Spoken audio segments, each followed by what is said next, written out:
Let me see. Bum, ba-dum, ba-dum, ba-dum, ba-dum, ba-dum, ba-dum, ba-dum, ba-dum.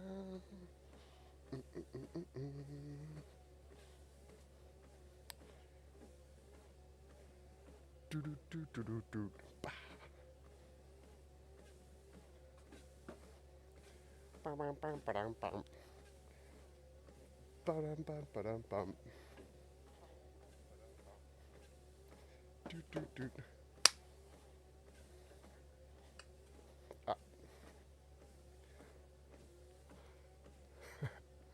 What is up, everybody, and welcome to a brand new live stream. Today, it's Labor Day, so we're just taking it nice and chill, talking about what we were doing all week, getting into some of the training that we've been doing all week, and then we're going to be talking about some lessons learned. Got a story about which one should we talk about today. Um, I think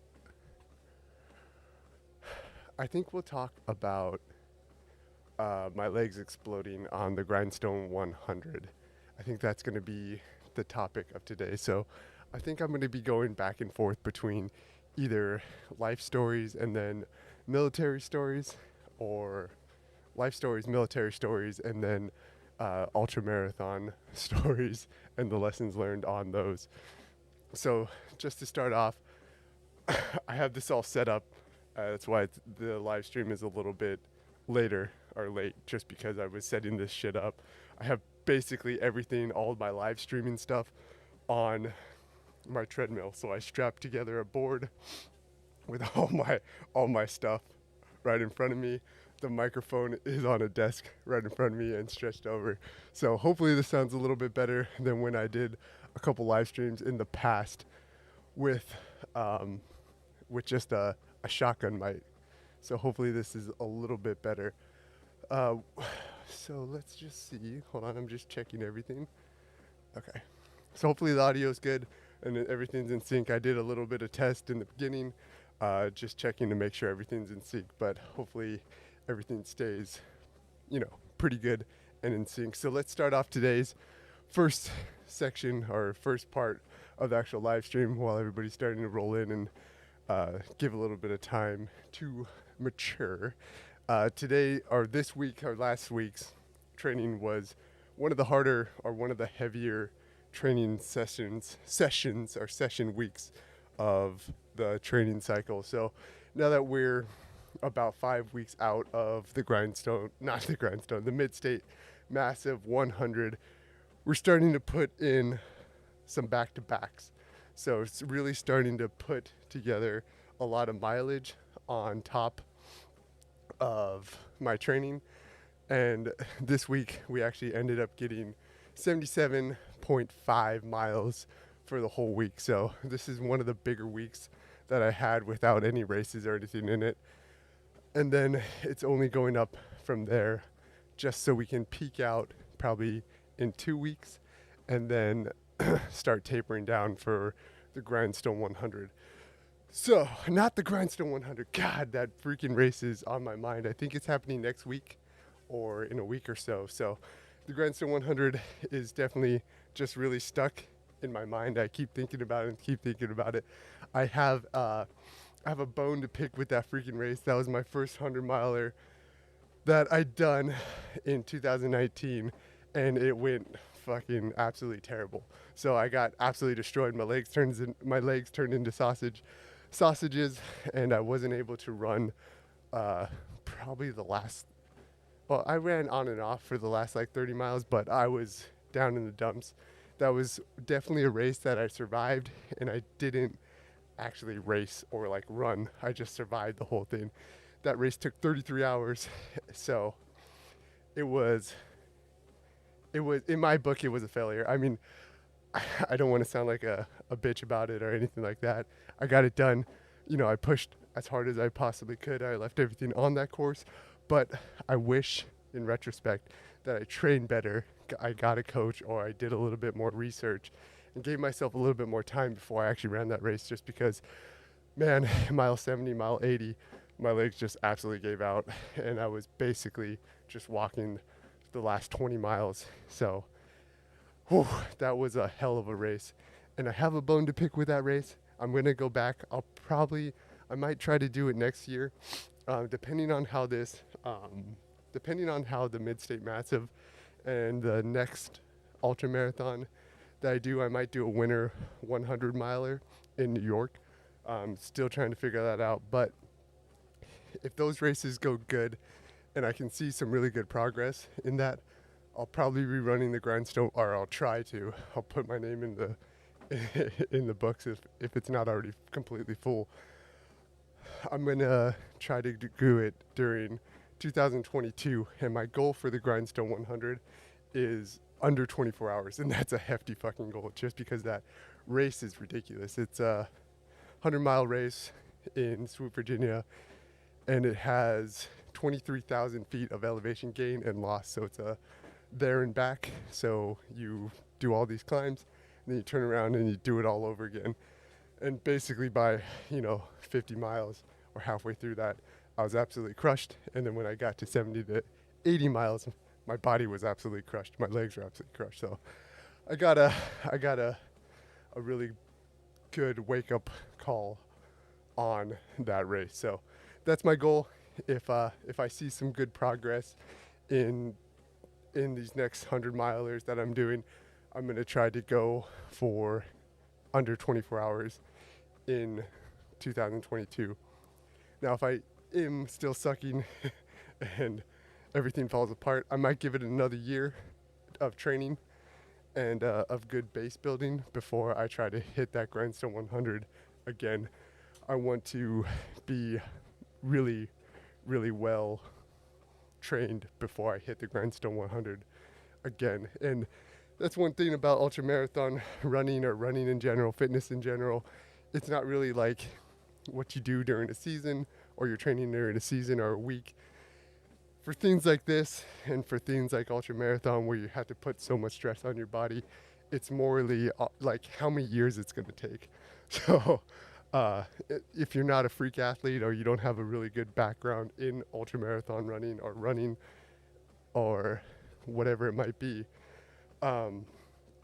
it's going to take years and years before you can actually like start running these races the entire time, like actually running these races.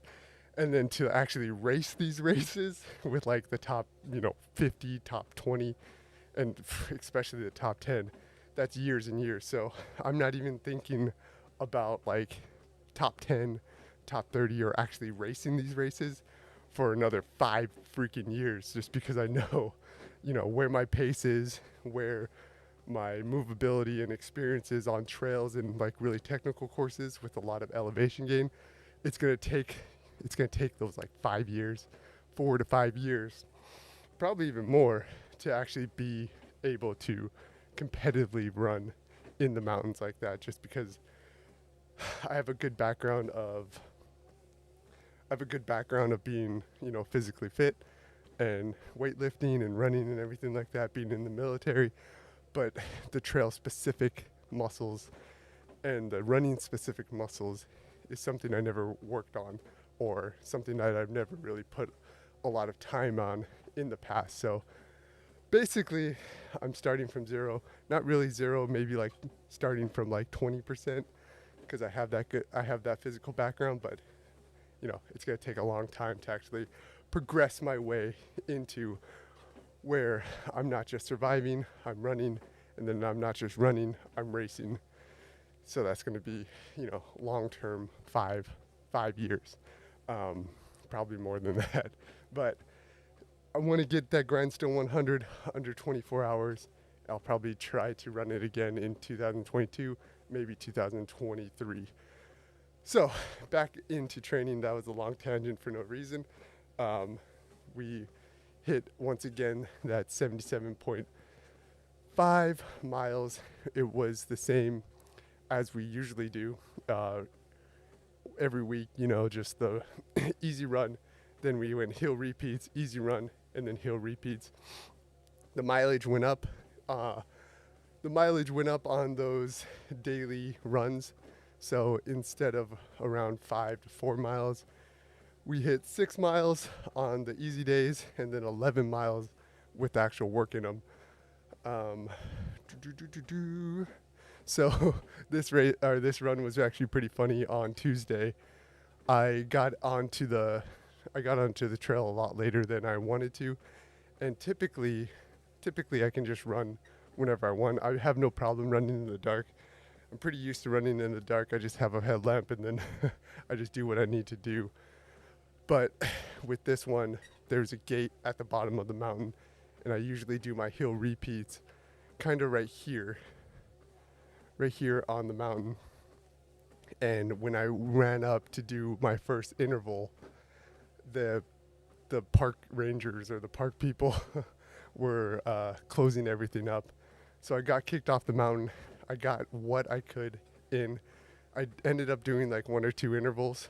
I did another interval at this lower part, but it's not a long, good incline. There's like dips and valleys. So you start getting into your rhythm of climbing, and then you dip down, and then kind of knocks everything out of whack. But got a couple intervals in, and I had 3 miles left that I actually had to finish up, or 2.5 miles that I had to finish up at the house. So pretty much just ran around, and I wanted to run those at a higher heart rate to kind of simulate running those hill repeats.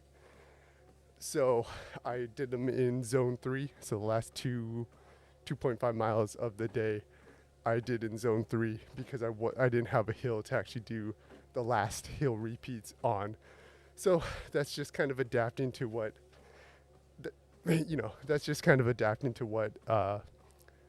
what the world, or not really the world, it's not that epic, whatever is going on, adapting to the situation. If it's raining, or if people kick you off the mountain, or you can't do the type of workout that you want to do, it's better than to get some work in a different style than just completely skip out on it, especially if you're feeling good.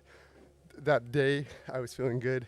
If for some reason I felt like shit, like during those intervals, and like I felt pain in my quads or in my hamstring or something like that, I probably would have just like cut it off then, really listening to the body.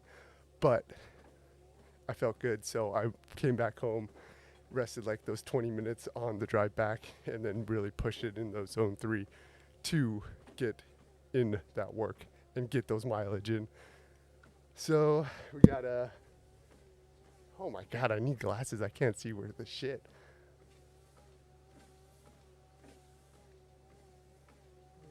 Okay.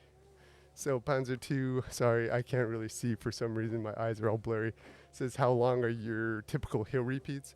So how my coach has been setting it up is it increases and then it decreases depending on what week it is and how we're building up. So when I first started doing the hill repeats, they were about a quarter mile long at 5 to 10% grade. So really trying to find a mountain or a hill that is long enough to do those is really important. So started off with a quarter mile hill repeat, and then it progresses from there. So as we're building up and the legs are adapting to that work, right now I'm at 3/4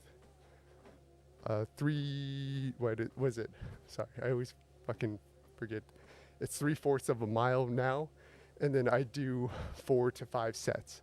So not only does the distance increase, but the actual not only does the distance increase, but the sets increase also.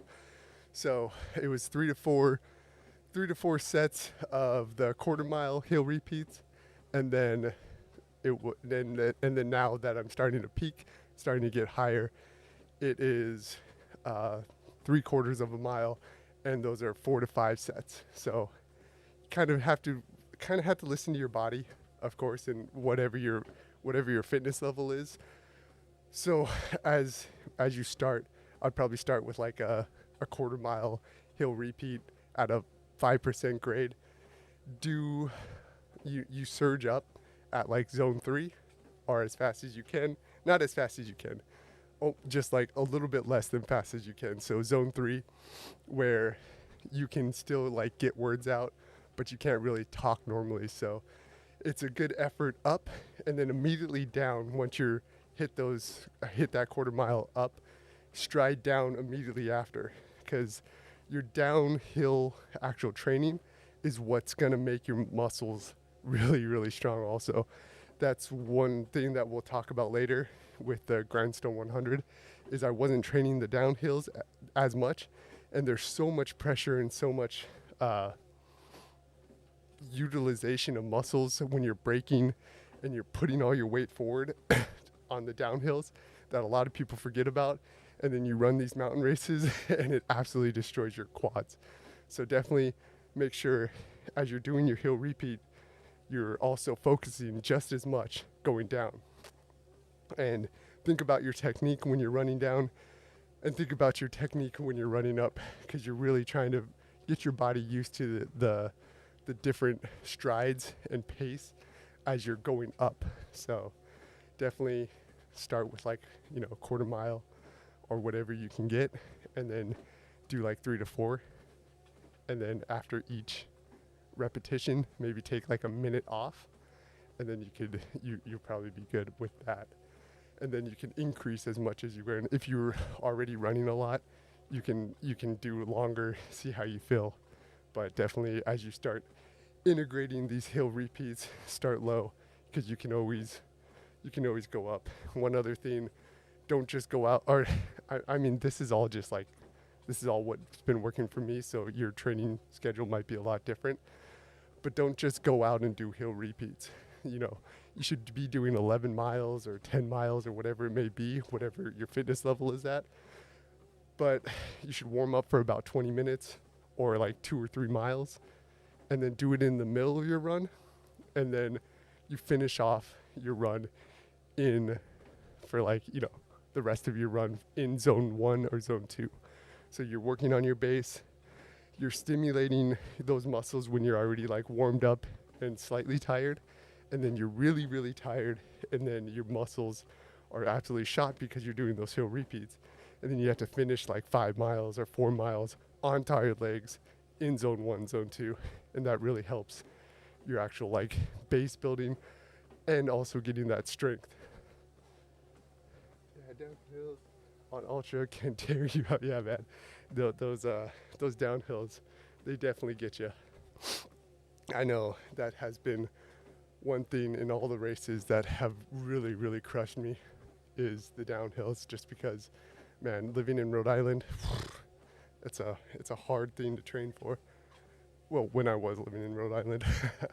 So going back to the training schedule, on Thursday we hit intervals once again. Those were pretty easy intervals.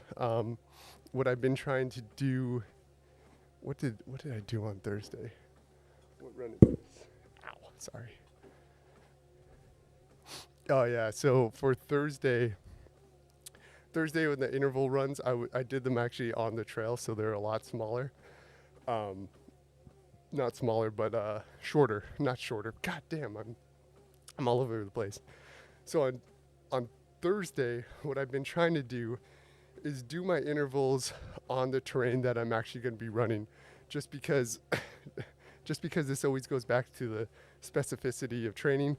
So the Mid-State Massive, after you get over the first 30 miles is where you're basically doing all the climbing. So the 100 miler that I'm doing in October, all the climbing is basically in the first half of the ultra marathon. Like the first 30 miles, 30% of the run is in the, goddamn, hold on, I gotta take a breath. My brain's going crazy. Come on, brain, calm down. Okay, so basically the Mid-State Massive that I'm gonna be running in October, the first 30% of the run is where the majority of the elevation gain is. So you do a couple of good inclines, and then you climb up a ski resort. After that ski resort, for the last like 70 miles of the run, it's basically it's basically like single track trails and regular trails that you'd be used to running on, with about 100 feet of elevation gain per mile. So that's still kind of a rolling, kind of nice, easy elevation gain for the last 70 miles. And with trails like that, especially with that elevation gain, like 100 feet of elevation gain for a mile, it's a lot more taxing than just running on flat. Just because you have to like stay mentally focused on the roots and the rocks, and there's a lot of twists and turns, a lot of really short spikes of elevation gain, and then really short inclines. So really getting moving on those trails is a lot harder than just running on flat or running on road. So that's really what I've been focusing on, training and trying to get a little bit more trail experience on terrain like that. So that's really going back to specificity of training and specificity of terrain in your training. So when I was doing these intervals, I tried to find a trail that had about 100 feet of elevation gain each time, or for each mile. So in this portion right here, this little loop right here, God damn it, sorry. So this little loop right here, that's really where I was getting the good elevation gain. It's about a circle and a half where you get a mile with about, I think it was like 110 feet of elevation gain. So I did all my intervals in this little circle right here, so I could simulate what that trail is going to be, kind of dodging around the roots and the rocks and everything like that. It's a different like footstep. So instead of like kind of striding out or kicking back a lot harder, you're kind of fast feeding all over the place when you're running on a trail and trying to get a lot faster. So I'm just trying to gain that trail experience while also doing what I can to build that fitness. So it's kind of killing two birds with one stone. If you guys have been doing some interval work and some hill repeat work, try to throw those hill repeats and the interval work on the trail, because you'll notice a huge difference. I'm way more tired when I do intervals on the actual trail. It's just a lot more mentally taxing, just because you're trying not to fall on your face, and you're like actively route planning when you're running. And it's also, you're actually getting some elevation gain while you're trying to run in a zone 3 heart rate and trying to keep that up. So definitely try that out, because it has been helping me quite a bit. I've been getting just a little bit, tiny bit faster on the trails, just gaining that little bit of trail experience by doing my intervals and doing my hill repeats on the trails where I'm going to be running these races. So, and that's going to change, of course, as each race comes up. If I was not doing a road marathon, the Catskills 100K that I did in 2019, that was all road, and I was actually training on trails, and my legs were not happy with that, just because I was wearing minimalist shoes, the Merrell Trail Gloves 4, and I was only running on trails. And then I would go on to a much more elevation gain course with only pavement or only road, and my legs got absolutely destroyed. Probably at mile 30 or 40, they were pretty beat up. So that's just kind of one of those lessons that you learn. So going back to the training, so this is the first real heavy back-to-back that we did. On Saturday, what I was doing was doing a recon run of the Mid-State Massive. So this is the first 10 to 12 miles of the Mid-State Massive 100. I went down, it's probably about 2 hours away from my house. So I went to the start and I checked out the course. once again, the first 30% of the race is actually where all the elevation gain was. So I wanted to check out this first part. These these climbs are pretty freaking steep. There's a lot of portions where you're not going to really be able to do much running on them. It's morely power hiking, and then trying to run down these trails. They're so steep and there's so many roots and rocks. I definitely don't have the trail experience for that. I don't know how to effectively run down very steep terrain yet, so I'm still working on that. But there is some actually pretty good movement. I mean, it kind of like spikes up and spikes down, but then there's like valleys and a little bit of ridgeline right around here where you can get some good movement in. I think my average pace was around like a 13 or 12 minute mile pace with the inclines. So there is some pretty good movement that you can do on these trails. It's just a lot more hilly than I actually expected. I actually deviated from the course right here. There's like a little mountain trail, and I climbed up this mountain, which I wasn't supposed to. Got a pretty good view, and then ran down. This portion was super steep. That kind of zigzags down the mountain. So that's just a little bit extra that I did on that run.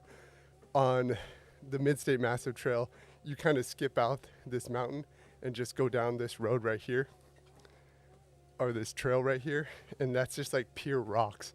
So it basically looks like a dried riverbed, and it's just rocks where you're just running boulder to boulder. So this portion's, you could probably get a little bit of running done on this portion, but you might be slipping.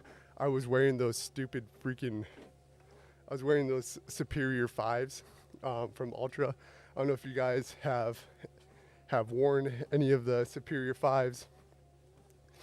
I gave it I think I gave it like a 12.5 or 12 out of 15. And that score has dramatically reduced. So I'm going to have to put a disclaimer on that actual video, because I think it's more like a 10 out of 15 or 11 out of 15. Because on that run, when I was doing this, it wasn't even wet. There was just like a little bit of moisture on the moss on those rocks. And those Superior 5s would hit it and I would just slide. Those Superior 5s freaking suck. Their grip is absolutely terrible. It's basically like putting on ice skates and then trying to trail run on them. So unfortunately, I think in the future, those freaking Superior 5s are going to stay in the closet unless it is super dry out, just because they are so flexible. They're so comfortable. They're so flexible. They remind me of minimalist shoes with a little bit more protection. But man, the slipping on those Superior 5s freaking suck. If you guys have any experience with those Superior 5s, maybe I'm doing something wrong, or maybe I'm just crazy, but I have had zero success with the Superior 5s that entails like actual grip. So I got about 12 miles down the Mid-State Massive Trail, and then ended up at a little campground where I think we start running on road after we hit this campground. So there's a little campground that is like situated on this lake, and then we end up running on the roads until we get closer to Wahashet, or whatever that ski resort name is. So I turned around there. They actually had open bathrooms, which was an absolute godsend. I was about to dig a hole. I was about to dig a freaking hole in the forest, but they had open bathrooms. One of the best things, as somebody that's been like out in the woods forever, or out on a trail forever for like, I think this run actually took about 6.5 hours. So I was out there for like three hours, and the guts were rumbling. One of the best freaking possible things is running into a random Porter John or a random store or something like that, and being able to actually take care of business in there. So that was like a godsend. Was able to actually take care of some business, take a little break, get some nutrition in. I think I was like about 3 hours and a half when I turned around. So that kind of entails like how much movement is actually going to be done on that Mid-State Massive Trail.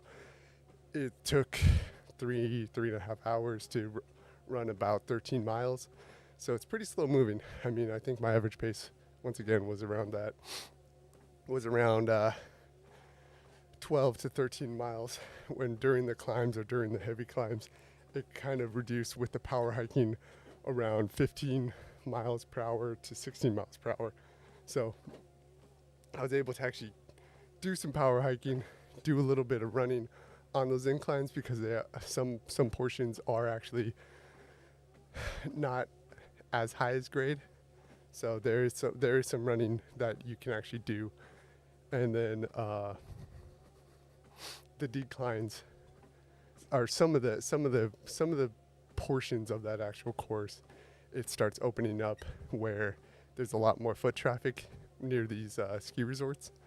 So like there was like a bunch of families and stuff that climbed up here. So it does open up around here to like a double track, so you can actually get some really good movement in that Mid-State Massive Trail. So yeah, that was a pretty good run. I mean, it took about 6 hours to hit those 28 miles. I didn't feel too bad. I actually ended up running on the road.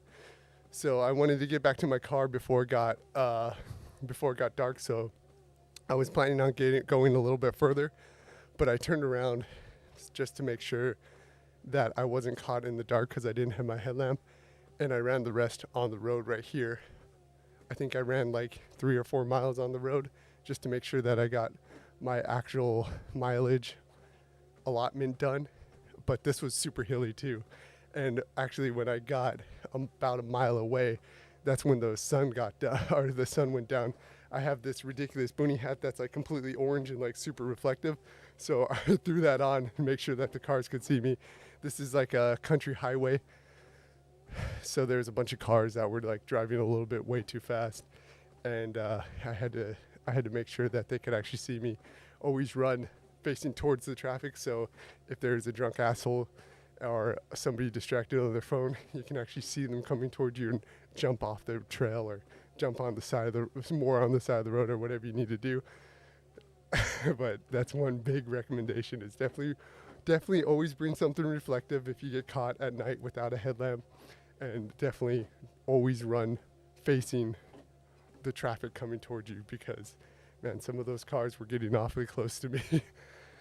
What did I do that night? That night I refueled. That night I refueled with a Big Mac and a 10-piece chicken nugget. Nothing was open. I didn't want to cook anything, so I had to get a bunch of calories in me.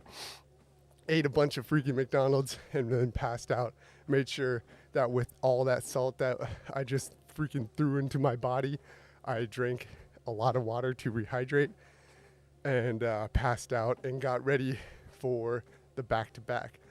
This was a 14-mile run that I was supposed to run, and I went back to the actual Mid-State Massive Trail, so did that 1.5 to 2 hour drive again, and tried to make it to the ski resort. The ski resort, I thought I could make it to the ski resort. I was about 5 or so miles below the ski resort, but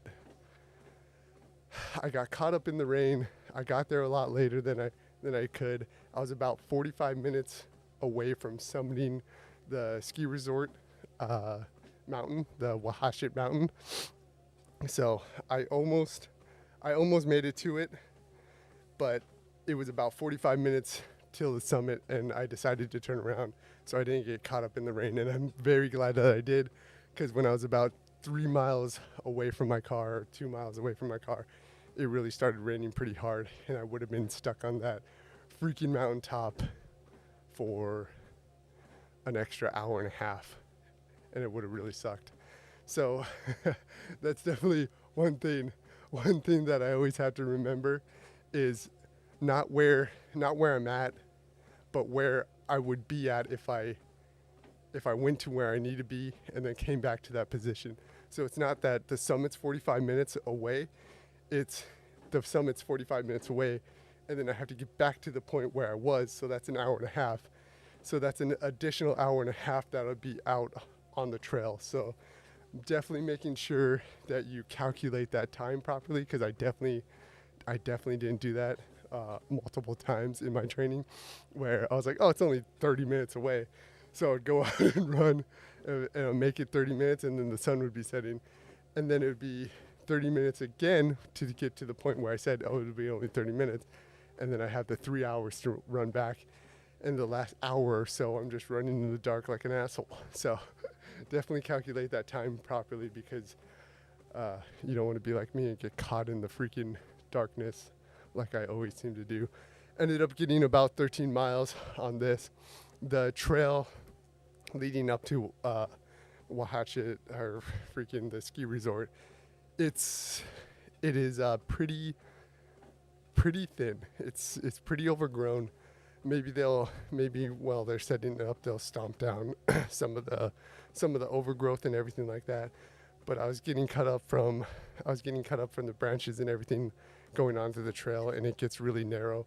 There's some pretty steep climbs also in this area, and really steep freaking declines going into these water points, or these like ponds and streams and everything like that. So the movement in this area is a little slow, and then when you start getting close to the actual mountain, it starts opening up, starts getting like wherever you think there's going to be actually a lot of people, that's when the trail gets a lot better groomed, a lot better movement, but then it also gets a lot more elevation gain, just because you're starting to actually summit or climb up the actual mountain. So it does get pretty steep to the point where I did do this trail in 2019 when I was training for that Grindstone 100, and it's a really well maintained trail,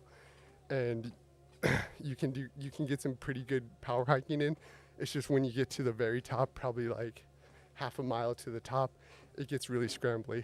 So if you guys have ever done any of these summits or any of these little climbs, at the very top is when you're actually like climbing up little rocks and stuff like that. Not really like mountain climbing, like super technical, but it is to the point where you're not running up that unless you're a psychopath. But you're basically going to be climbing up this point right here. So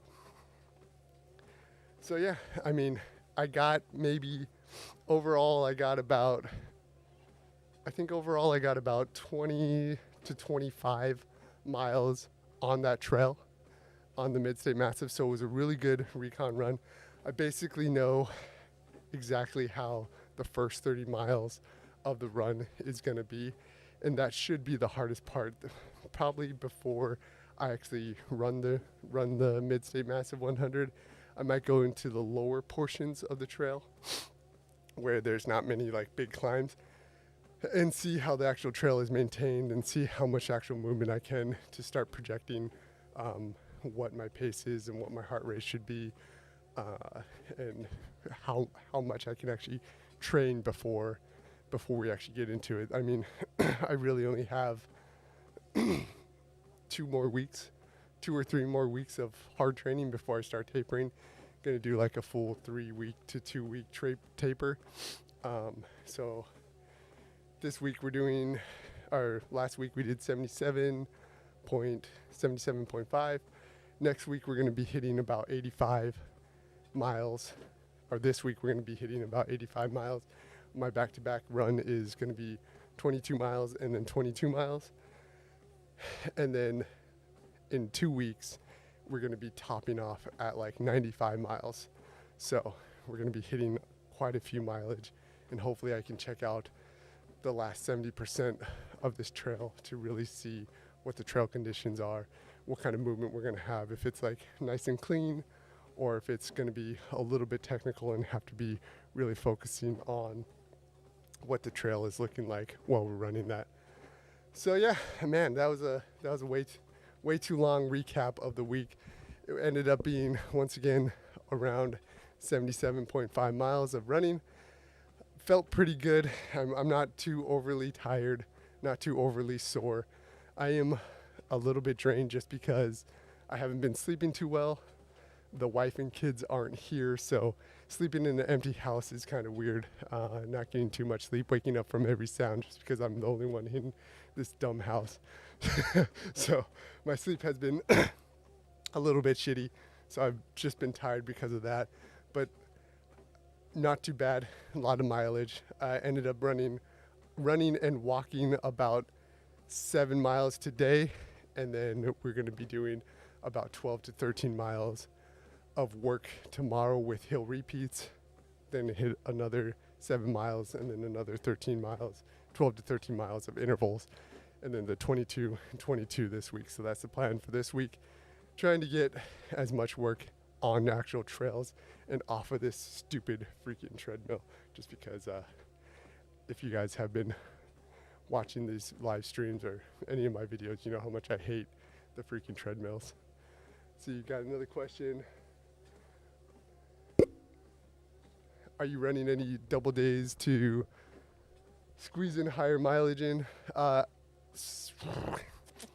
don't typically do double days. The only really doubles that we have been doing is for strength and conditioning. So on Thursday and Tuesday, on top of the intervals and the hill repeats, we're actually doing strength work. So that's lunges, weightlifting, and core work during those days. So, and that's once again just kind of staying with the whole theme of rest, or rest recovery day, hard day, rest recovery day, hard day, rest recovery day, and then long runs. So it's kind of making your body like go up and down, up and down, up and down. So that's kind of really the only doubles that I've been doing. I usually wake up early, get my run in. I work a regular 9 to 5, and then I'll do my lifting in the evening, or vice versa. So if I do wake up a little bit later, I'll do my weightlifting in the morning, and then I will do my runs during the evening. But those are really the only doubles that we've been doing. I try to typically just how my body is, or how I've been feeling. Usually when I run more than once a day, it kind of affects the quality of the second run, just because I'm so used to, and I'm pretty much adapted to only running one day in one bulk. Now there are portions, as we were just seeing, there are some days where I get kicked off the mountain, or run out of time, or something happens at home where I have to stop working out, run home, I'll rest, recover, and then I'll finish up my miles. And that's the only kind of double run days I do, is when I actually have to. But I have been seeing, especially in more elite runners and pro runners, they actually do a lot of double days. And what they'll do is they'll do their easy run, their easy base runs, like in the morning, or like for one workout, and then they'll have a workout specific run during the evening, or like during a different time. So it's kind of warming up the body, getting everything ready, working on that aerobic base, kind of stretching everything out, and then they just go to the track and actually hit an actual workout. And I think that's a lot better served for people that have a really pro level like aerobic base or engine. Pretty much for like newer runners like myself, I'm still working on my aerobic engine. I'm still working on building that engine up. So most of my work is actually done in zone 1 and zone 2 to really start building that up. So I want to be able to work a lot harder, or move a lot faster and more efficient in that zone 1, zone 2 range, instead of trying to stay or like do a lot of work in zone 3 or zone 4, working on muscular endurance and stuff like that. And that's just kind of where I'm at, is mainly focusing on the aerobic portion of it. And then the hill repeats and the intervals are just added on to that to help out trail specific stuff like climbing and leg strength and everything like that. So yeah, basically the short answer of that is the double days are basically just strength lifting, and then running in the evening, or running in the morning, and then strength and weightlifting in the day. How many long runs? How many long runs, 22 miles, do you recommend before running a marathon? For running a marathon, I mean, everything, I can't really say it confidently just because I'm not a coach. I'm not a PT or anything like that. So take everything I say with a grain of salt. But you should basically be working your way up to the long run. So as your body starts adapting to your mileage is when you should be increasing it. If you start with like a 16-mile long run, or it matters basically on how your fitness level is and where you're at right now. If you're able to run like a 16-mile long run at a zone 2 or zone 1 fairly easily, then maybe you should like run that one more time, make sure you're good, increase it by maybe 10% or a little bit more, 10 to 20%. Then you go into 18 miles, then you go into 20 miles, and then you let yourself taper a little bit to just draw it back so you can get that training stimulus. Make sure you start recovering a little bit, and then you go into your 22 miles, right? And then you hit that, see how your body feels, and then you kind of go back into tapering back up. So then you go 22, and then you go marathon. So that's kind of how those training programs progress, where you shouldn't be really increasing your mileage, your overall mileage, by like 10 to 20% each week or each month. So you should be slowly building up to it. And anytime you feel like you're getting too worked, take a taper week and then come back and start building it back up. And then until you start getting into those 26 miles. Once again, if you're doing, I think most training plans are about 8 weeks. I think they're about 8 weeks. So you think about increasing that over, a couple months or a year, instead of like how many weeks is it going to take until I can run a marathon. My wife is doing a half marathon, and her training plan was 8 weeks. She started with 8 miles, and now she's at 12 miles in a span of about 6 weeks. So that's kind of how it progresses. But you should be progressing to a certain point, and then you back off for a week, and then you progress to a certain point, back off, progress to a certain point, and then back off. And that's just giving your body enough time to actually absorb the training and be able to work up towards that more mileage. I mean, if you do want to be an asshole like me, you could not even ever run a sanctioned marathon, sign up for a freaking 100-miler, and then just absolutely blow up. And then you could definitely learn that way. I definitely don't recommend it. Definitely do the slow burn, but the world is full of crazy assholes, and sometimes you just gotta sign up for a marathon or sign up for a 100-miler and see what fucking happens. It is fun, but it is a risk for injury. If you are just like want to go and run a marathon, I would give yourself, if you can run like 16 miles, pretty good, pretty easy. I'd probably give yourself 4 months just to build up your base, build up everything, and then hit that marathon. But you should be good with like 4 months of training, or just go out and do it and see, and then drop a comment and see what happens, because I always like when people go and do crazy stuff. No, don't do that. No, never mind. I don't want to push anybody or give any recommendations of just doing something stupid that I would do. So yeah, I would probably give yourself maybe like 3 to 4 months, just so you have ample time. There's a lot of freaking online training plans, and they're actually set up pretty well.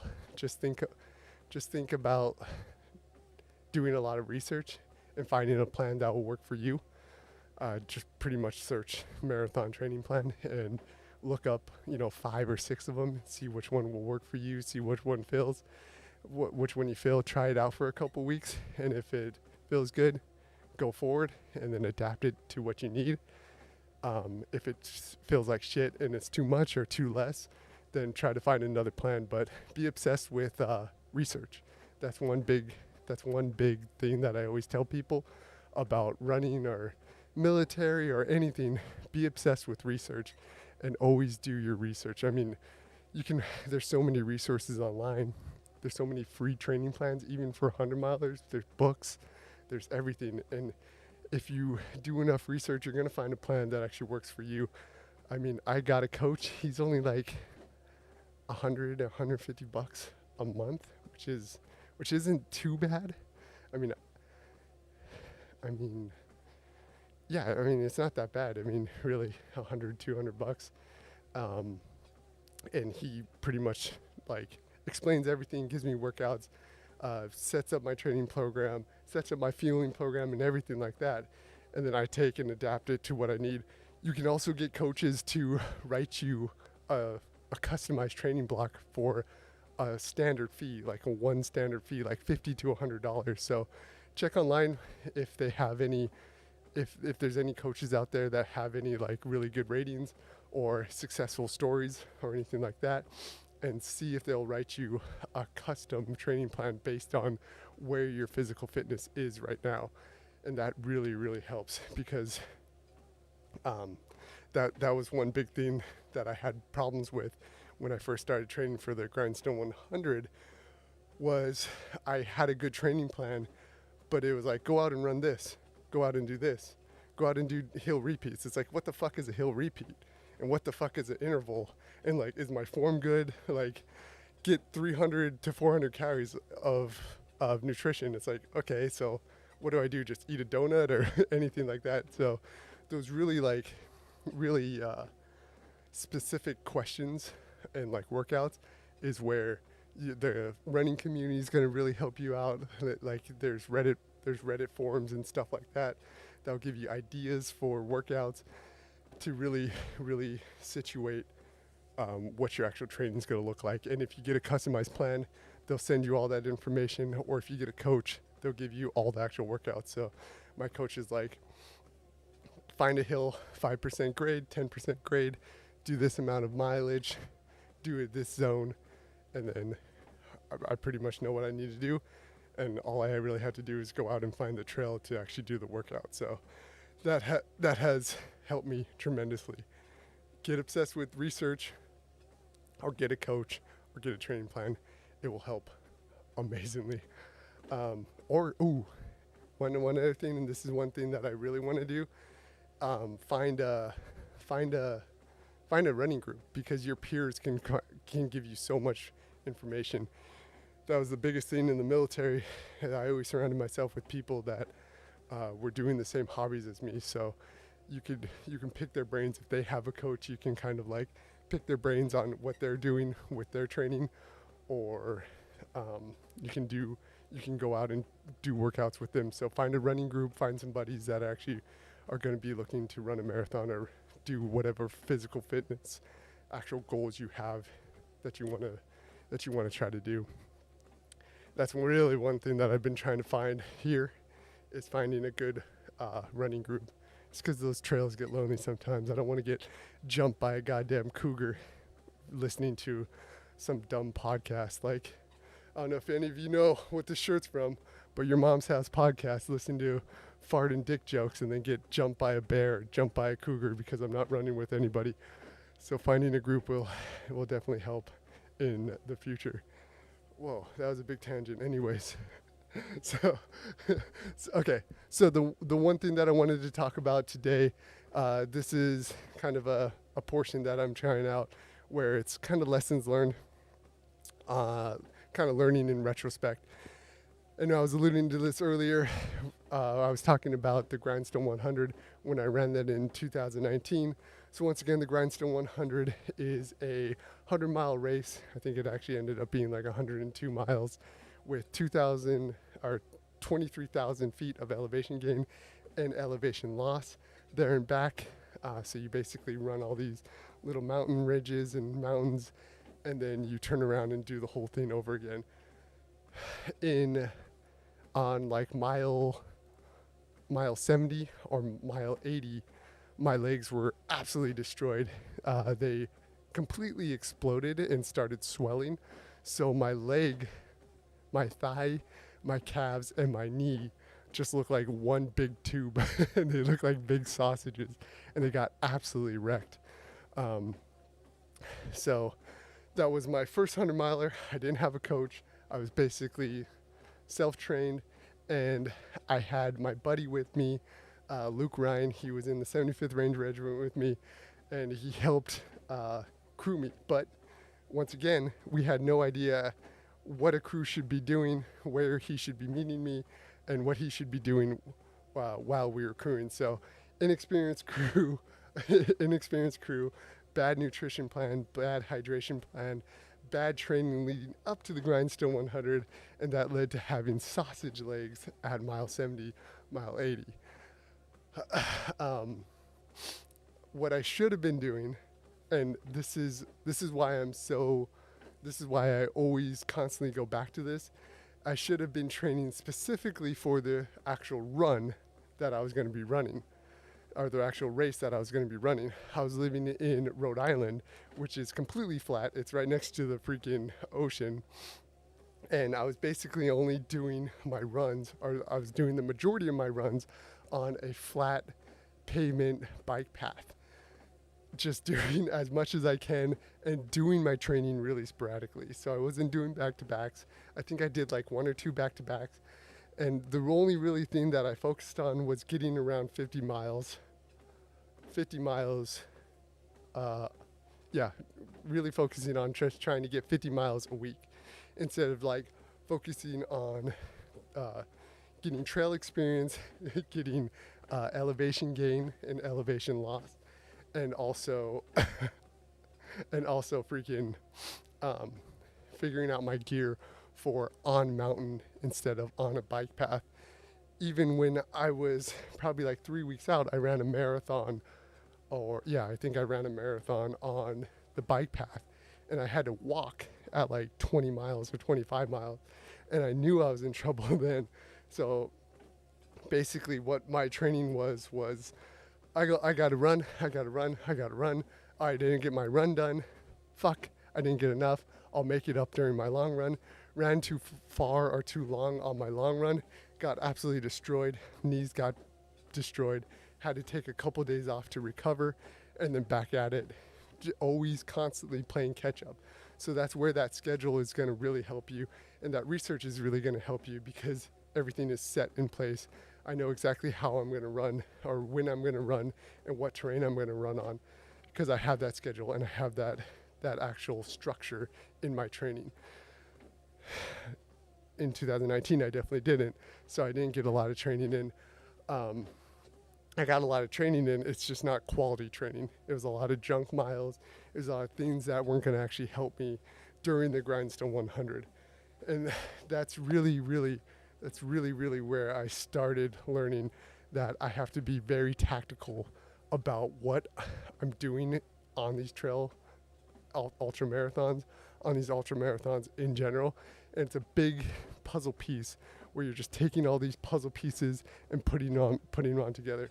I think I was talking to my friend, and there's a old military saying it's organized chaos, and that's exactly what these ultra marathons are. They're organized chaos. Everything, you could be, the most structured person, the crazy fit. You could be doing whatever you want, but there's so much chaos during an ultra marathon. There's your nutrition, there's heat, there's elevation gain, there's aid stations, there's weather, there's all this chaos that's going on, and the only thing that you can do is really try to organize it to make sure that you're moving forward.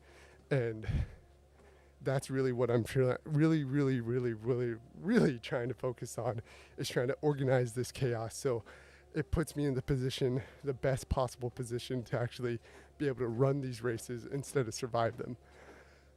So, in retrospect, what I learned is freaking train for what you're fucking training for. Like you were saying, Fernando, earlier, that you want to run a marathon, but do you want to run a trail marathon, or do you want to run your local like regular marathon, your local city marathon? Because your training is going to be completely different. As you saw, I ran the 28 miles on Saturday, and that 28 miles took 6 hours. And if you're running a regular city marathon, you might get kicked off the course for 6 hours on that actual marathon. So it's you really have to focus on what you're training for. If you want to do a city marathon, then do all your work on that terrain. You can go to parks, you can run in your city, you can run on your local city trail system or bike pass or anything like that. But if you want to go and do, a trail marathon, then you got to get on those trails. You got to do that elevation gain training. You got to do your hill training, even if you don't live near trails or live near like that terrain that you're going to be training on. You have to try to simulate it. So it'd be going out and finding a bridge to do your hill repeats on, or finding a big long road that you can actually simulate, power hiking up and stuff like that, or hitting the gym a lot more to actually build up that strength. So doing your squats, doing your deadlifts, doing your lunges and everything like that to really build up your leg strength, and then mixing that with your road running and everything like that to really help build up your hiking legs and build up that strength in your legs, because that's what really you focus on, or really you lean on during your power hiking sessions. So definitely specificity of training is one thing that I will always constantly be talking about, and one thing that I learned so much with the Grindstone 100. When I think back, there's this final portion of the Grindstone 100 where you're about 10 miles away from the finish. It was the second iteration of night. So the Grindstone 100 starts at 6 p.m., 5 p.m. or 6 p.m. So the majority of the run, or the big bulk of the run, is actually done at night. Because it gets dark around like 8, so you're running in the light for about 2 or 3 hours, then it gets dark, and then the sun comes up, and if you're going slow, you're going to hit another iteration of dark, and if you're going really slow, you're going to hit another iteration of morning time.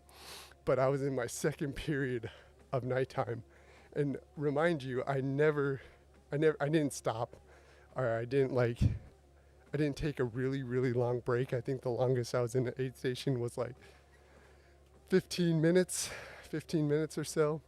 So I didn't stop and sleep or stop for a really long time. The whole time I was power hiking and walking and stuff like that, and just struggling, trying to push myself forward. So I was in the second iteration of night, and my legs were complete sausages. And I just kind of had to suffer through it. I remember sitting at that final aid station that's about 10 miles away from the finish, looking at my legs. There's a picture online of my legs, and they just look like complete tubes. And Luke, or my crew, was just kind of looking at me, and they're like, "Hey man, you all right?" I was like, "Yeah, I'm fine." Slowly, take my trekking poles, hop myself up, I didn't even really shove any food in my mouth because I was so stupid and didn't really think about nutrition too much. I just kind of pushed myself up with my shitty sausage legs. There's a road crossing, and then went into the woods, and pretty much every step that I took was painful. It was super, super freaking painful. I was barely moving, and you're kind of in this ravine. And I remember screaming in the night when I was only 5 miles away from the finish, just like, what the fuck? Why the fuck am I doing this? Why am I out here? Just having kind of a pity party. And it was all because I wasn't, and it was all because I wasn't properly trained, and I wasn't like, if I did train right and something just happened or there was an issue like that, that would have been fine. But this was, of this pain or this sausage legs was all because of because I was ill prepared, and it was because I didn't plan properly, I didn't train properly, and it was all my fault on why I was like that. No, no, and that's really why I'm pretty hard on myself with that grindstone 100, just because I know that I could have trained a lot better for it. So just to wrap everything up, if you guys have any questions or comments or concerns, we'll wrap them up now. Let me know if you guys have any questions about the military, about personal life, working a 9 to 5 and getting the run-ins in, about training or anything like that, or preparation. Just let me know. But we're probably going to be wrapping it up pretty soon. So once again, we ended up hitting 77.5 miles this week. It was a really good week of running. A lot of mileage, a lot of hiking that we did on the trails, a lot of really trail specific work being done, and got to check out the course. Next week I will be going down to Virginia to see the family and everything like that. So kind of having to figure out where my runs are going to be and how to fit in those runs. It's going to be pretty interesting just because I'm not too familiar with the area. And then I'm going to have a day of travel on a train. So I'm taking a train for like 16 freaking hours from New Hampshire to Virginia. I had to take the train just because I had to be able to work during the day. So it's going to be a lot of sitting, hours and hours and hours of sitting. So I'm going to have to figure out how to get some movement in during the train, wake up, and then actually train the day, actually go into it just so I can keep my mileage up and keep those workouts in. So next week is going to be like an 85-mile week. Going to have those 22-mile back-to-back days. On Saturday, 22 miles, Sunday, 22 miles. And then the really big week is the week after that. With learning in retrospect, 100% is going to be that organized chaos, making sure that we're properly researching everything, properly making sure that we're prepared for big events, and going into each event where you're the best version of yourself, instead of, trying to survive and just trying to do something that is a little bit ridiculous. Now, there is a time and place for that. A little bit of crazy never hurt anybody. You have to be a little bit crazy to do these ultra marathons. You have to be a little bit crazy to, jump out of an airplane, even run a marathon, even fight MMA or whatever you might be doing. There's a little bit of crazy in everybody. So if you want to do something crazy, if you want to do something that's like out of reach, try to do it 4 to 6 months out, so you have a little bit of time to actually prepare for it. So if you guys do want to be crazy and sign up for something, let me know. Drop a comment below. Hit me up. See what you guys are signing up for. See what your big plans are. And I'd love to see what your 5-year goal is, because 5-year goals are like some of the funnest things to see for people. If you want to be a top 10, that's kind of my goal. That's kind of my goal in like 5 to 6 years, just try to get in like the top 10, top 20 arena in a big race.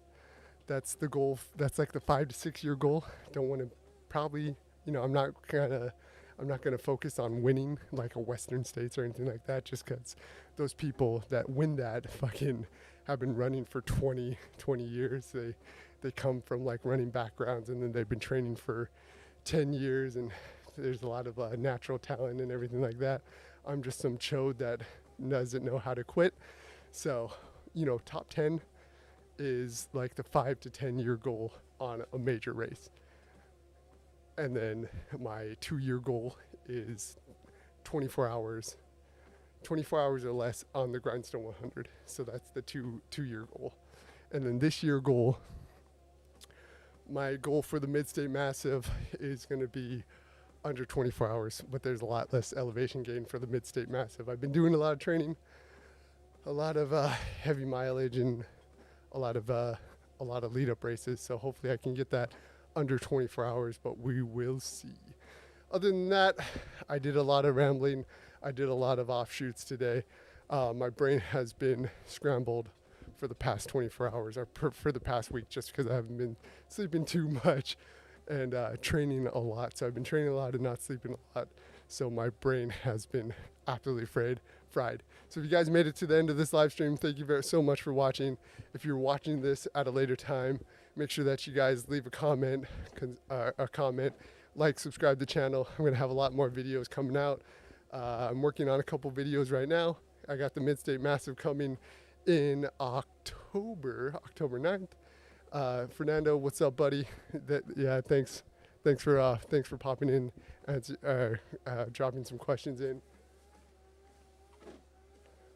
Posner 2, thank you so much for dropping in. Also, I got to get some glasses so I can actually read your guys' chat without leaning forward like a crazy person. But thank you so much for popping in.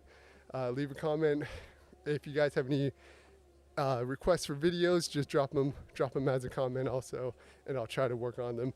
I'm still working on some strength weightlifting cross training videos for some people, so I'm still working on that. The only problem with those videos right now is I can't do a full weighted workout. Oh, we got a spammer. Oh, first spammer.